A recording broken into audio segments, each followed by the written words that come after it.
Bonjour à toutes et à tous, je suis ravi de vous retrouver sur ma chaîne dédiée à l'écriture de romans. Je m'appelle Romain Godest et je suis l'auteur de 12 romans et 3 guides d'écriture.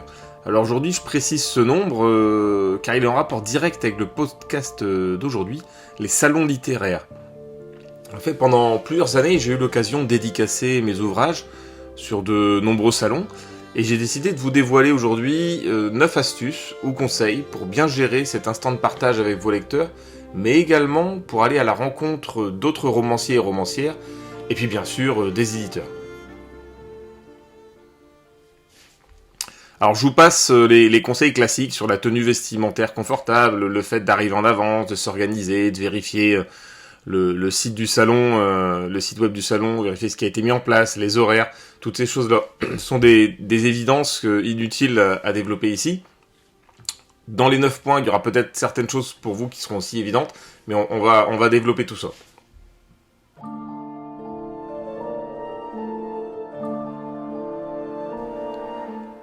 Alors le premier point, c'est qu'il faut garder en tête que vous êtes un ou une professionnelle. Bien sûr, il y a quand même peu de chances que vous viviez de votre métier. Je connais très peu d'auteurs en fait qui vivent de leur plume, et essentiellement des revenus de leurs romans. Hein. Mais quand j'entends par là professionnel, c'est que vous êtes là pour vendre des livres. C'est l'objectif finalement d'un salon du livre. Le libraire ou l'éditeur, ou vous-même, si vous êtes en auto-édition, a payé le stand.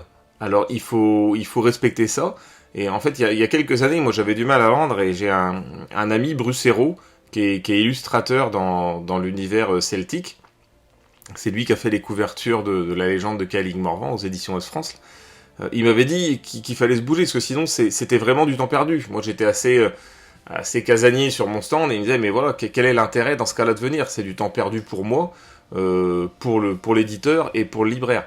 Voilà, du coup j'ai écouté ses conseils, et sur certains salons il m'est arrivé ensuite de vendre jusqu'à 50 romans, quoi. Alors c'était assez rare, hein, mais que la moyenne est plutôt autour de 10-15 romans par salon. Mais voilà, certains salons vraiment où il y a beaucoup de monde, en étant bien actif, voilà, j'ai pu atteindre le nombre de 50. Donc et là du coup c'est vraiment rentable pour tout le monde, et puis c'est surtout soyons honnêtes, hein, pour son amour propre, ça fait du bien aussi de ne pas être seul, de voir que les visiteurs sont réceptifs, quoi.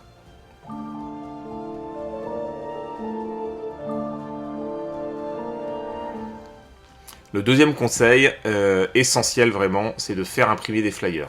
Des flyers ou des marque-pages ou un petit support. En fait, il vous faut un petit support en main que vous pouvez tendre aux visiteurs. Il faut savoir que dans un salon du livre, il y a énormément de livres. Le champ visuel des visiteurs, il est obstrué, on peut le dire. Hein. Un peu comme dans une librairie, quand vous allez en librairie, il y a des bouquins partout. Qu'est-ce qui fait qu'un bouquin va vous attirer plus ? C'est la couverture. Ben là, c'est pareil, il va falloir aller plus loin que la couverture, parce que il y a ce recul qu'ont les visiteurs vis-à-vis de l'auteur. Un peu frileux, ils ne savent pas comment vous aborder un auteur, c'est assez déstabilisant finalement. Et donc voilà, tandis qu'avec un flyer ou un marque-page à offrir, vous créez un contact tout de suite, un contact physique avec les visiteurs.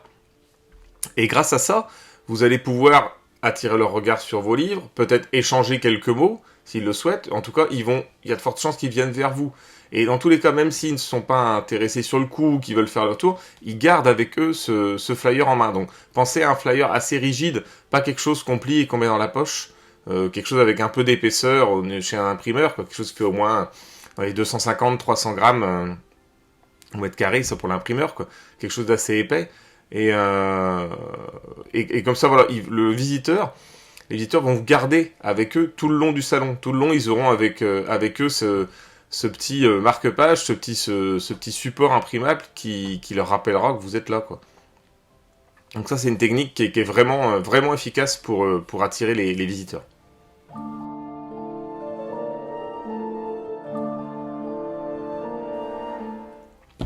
Le troisième point, c'est de faire une promotion.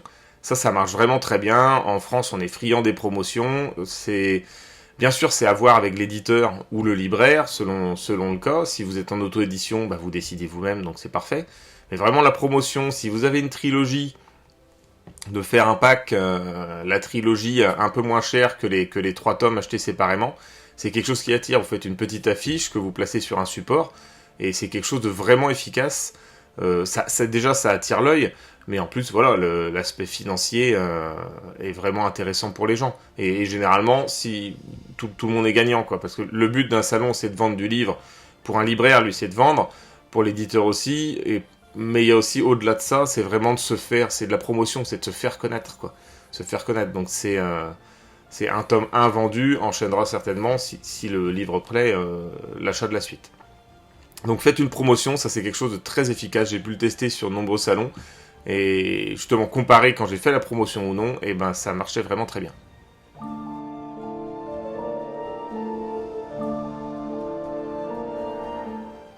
Quatrième point, également très important, comme tous les 9 points finalement, c'est de rendre votre salon attractif et cohérent.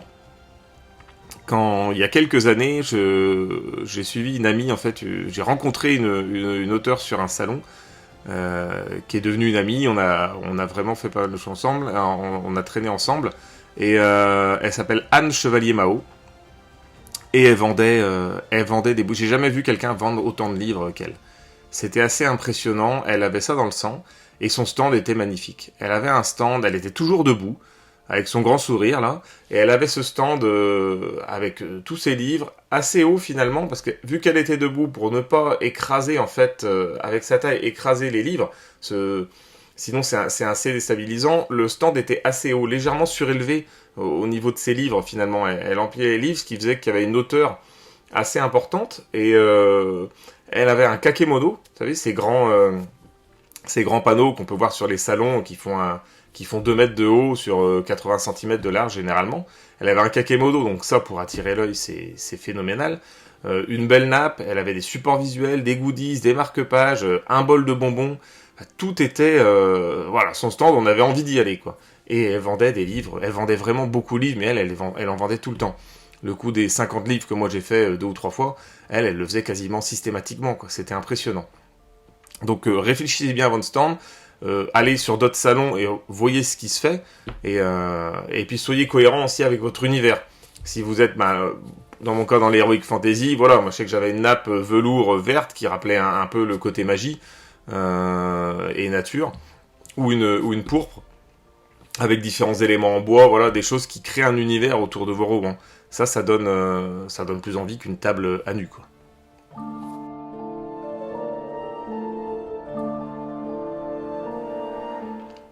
Point numéro 5, c'est préparer votre speech. Alors là, c'est compliqué. Honnêtement, vous allez devoir vous mettre dans la peau d'un vendeur. Et c'est pas une mince affaire.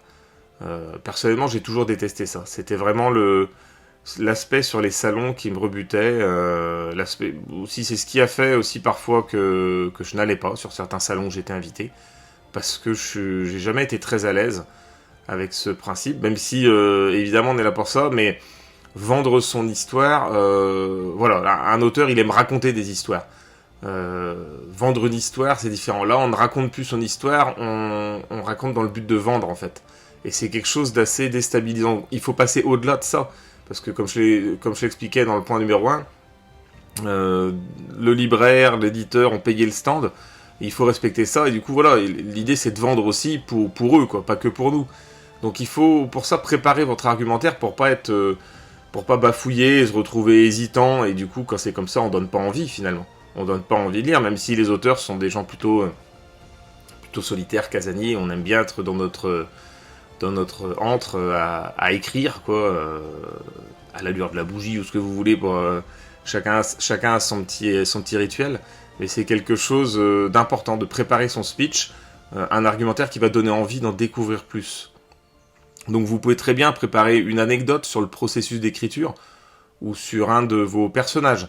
Ça, c'est vous qui voyez. Il faut juste vous dire, voilà, comment vous allez pouvoir donner envie aux visiteurs d'acheter votre livre, mais surtout voilà, d'en découvrir plus, de découvrir vos personnages, de découvrir votre histoire. Qu'est-ce qui fait la différence avec vos romans par rapport aux autres? Quel est le petit plus? Qu'est-ce que vous avez mis dedans? Donc c'est cette chose-là qu'il va falloir préparer. Prenez des notes, n'hésitez pas.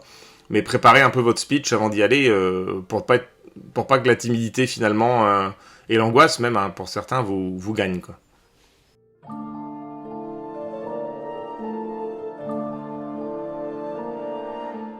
Pour le 6e point, ce qui peut être utile aussi, c'est de prendre des notes. Alors prendre des notes, ça a 2 objectifs.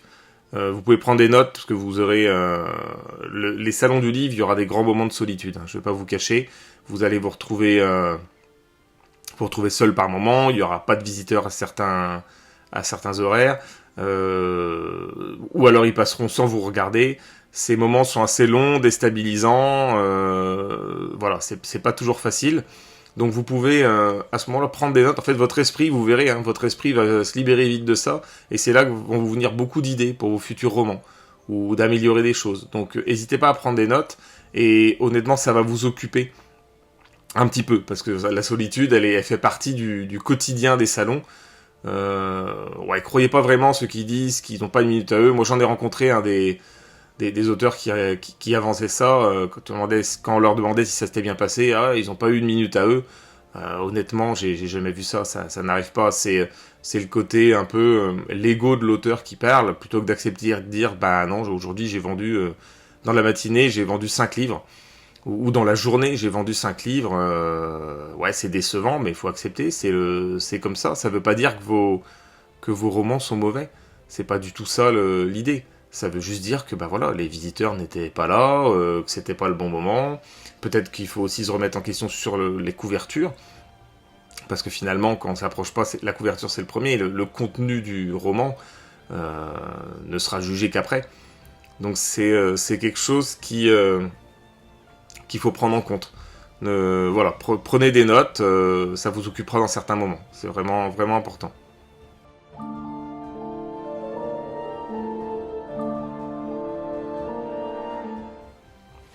Alors le point numéro 7 est différent, parce que cette fois-ci, on va passer du côté... on n'est plus sur l'aspect, les visiteurs viennent vers l'auteur, là c'est vous qui allez changer finalement. On n'est pas sur le côté auteur, vous allez changer de rôle et aller à la rencontre des éditeurs. Ça c'est vraiment important, de profiter d'un salon littéraire où vous êtes invité pour aller à la rencontre des éditeurs. Vous aurez autour de vous un badge qui certifie du coup que vous êtes un auteur, qui donne un gage de confiance tout de suite pour aller à la rencontre des éditeurs. Vous n'êtes pas juste un visiteur en promenade qui a écrit un manuscrit vite fait et qui veut le balancer à l'éditeur. Non, vous êtes quelqu'un tout de suite, ça induit quelqu'un de sérieux qui est invité également au même salon. Donc l'éditeur aura confiance et acceptera de vous parler sans problème. Donc il faut vraiment, là c'est l'occasion de vous faire connaître, de savoir comment l'éditeur souhaite qu'on lui transmette son manuscrit, leur demander ce qu'il recherche en ce moment, est-ce qu'il y a des tendances, des collections qui vont lancer. Donc c'est vraiment quelque chose d'intéressant. Moi j'ai une petite anecdote, ça remonte à presque 20 ans maintenant je dirais. J'étais allé, à l'époque je n'écrivais pas encore de romans, j'écrivais des scénarios de bande dessinée. C'est comme ça que j'ai commencé en fait. J'avais un dessinateur qui se débrouillait bien, on avait écrit plusieurs planches de BD ensemble. Et donc je faisais le scénario et les dialogues.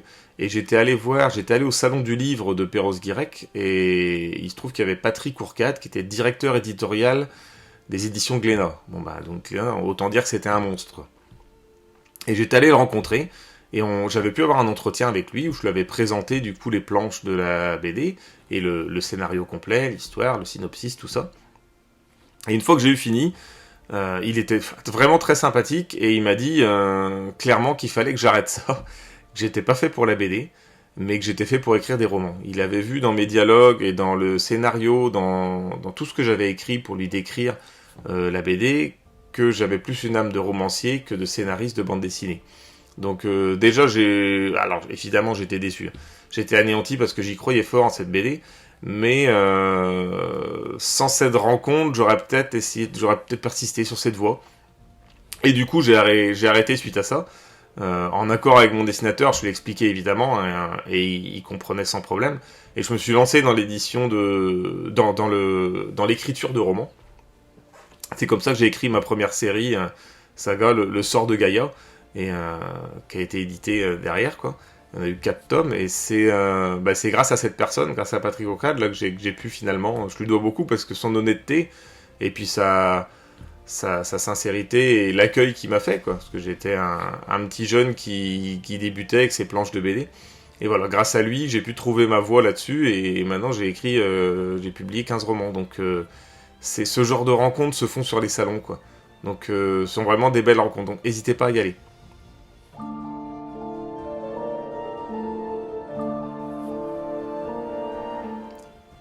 Le 8e point, il concerne, pour vous, c'est d'oser aborder les auteurs célèbres. Quand vous irez sur des salons, alors à part les petits salons de campagne, moi j'en ai fait plusieurs, hein, où on est une vingtaine d'auteurs, et là c'est quand même très rare qu'il y ait un auteur célèbre. C'est quand même assez rare.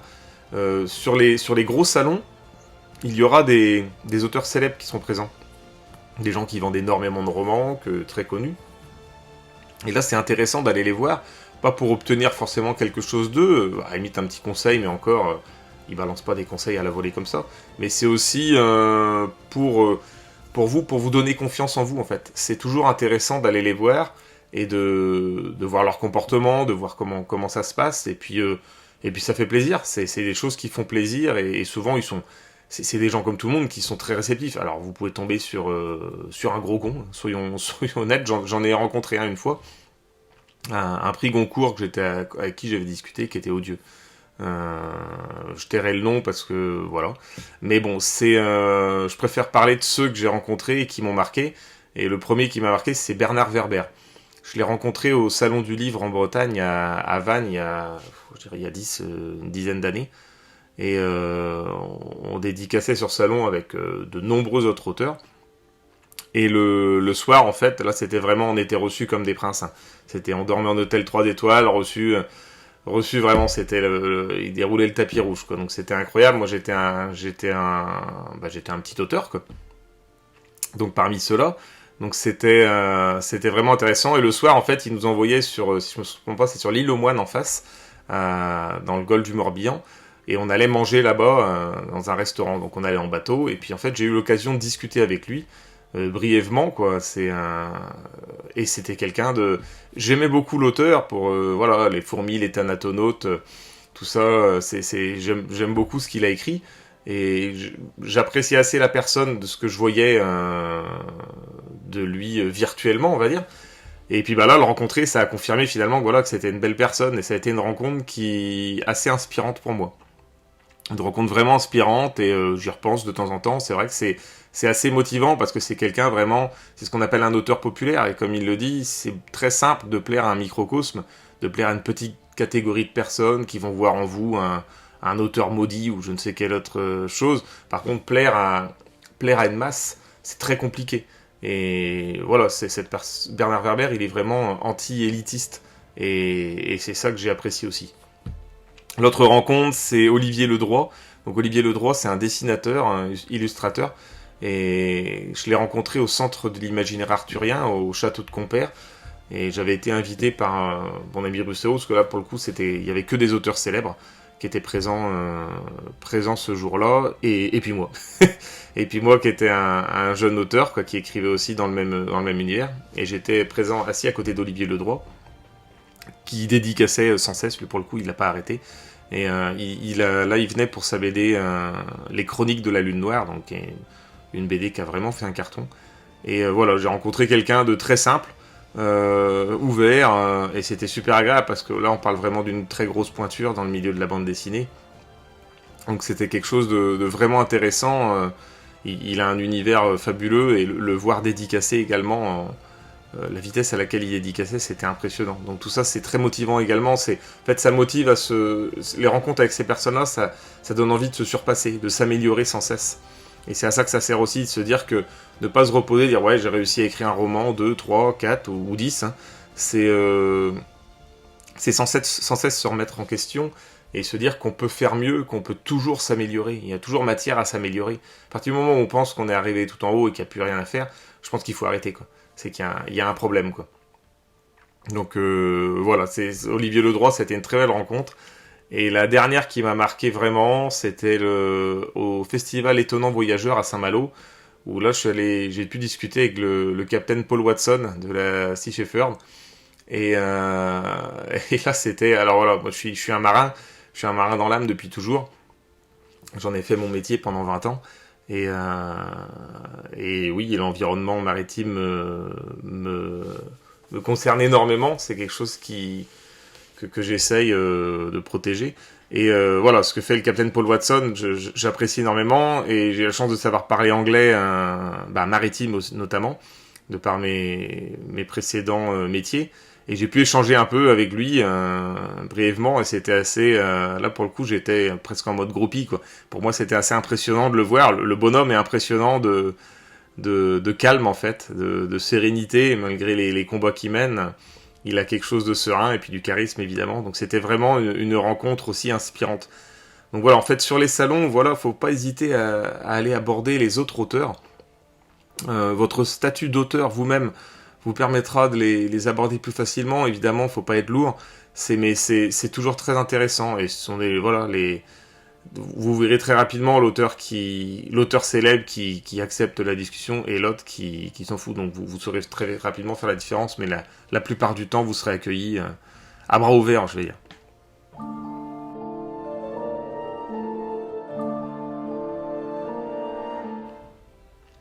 Dernier point, le 9e, il est très simple, c'est de garder le contact après le salon avec les auteurs, libraires, organisateurs. Voilà, en fait, c'est garder le contact parce que le monde du livre, c'est un réseau. C'est clairement un réseau, le monde du livre. Il faut...